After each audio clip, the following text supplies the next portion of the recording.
Никој ниту сака да учи, ниту да работи градежништво. Гранката двигател на економијата. Се помалку има кој да ја движи.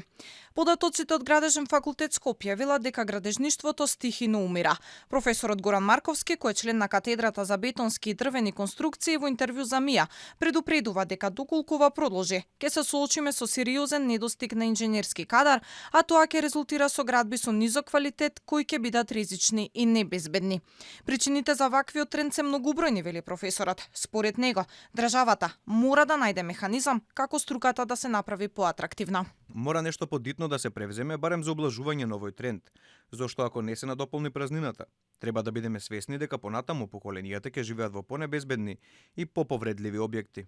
Дека Македонија се соочува со сериозен недостиг на кадар не е новина. Во моментов, според официјалните бројки, ни фалат околу 20.000 работници, меѓу кои најмногу во доменот на градежништвото.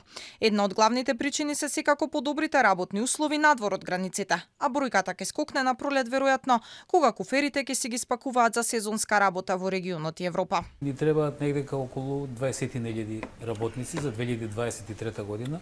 Веќе 20.000 работници. Од прилика со дефицитарните, со најбараните работни места или дефицитарните дејности, знаеме, IT индустријата, градежништвото, земјоделието, туризмот, целокупниот туризам и така натаму. И навистина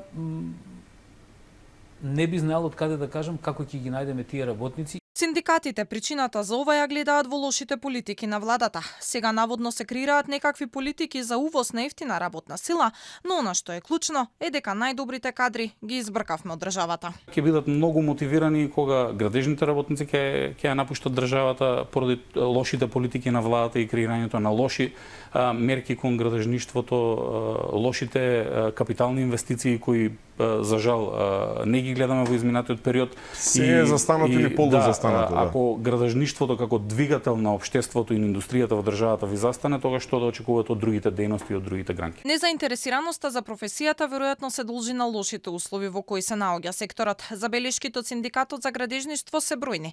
Од тоа што се уште градежните работници немаат бенефициран стаж, а работат под висок ризик. На 650 вработени во 2022-та не им биле исплатени додатоци на плата и К15 и им биле прекршени бројни работнички права.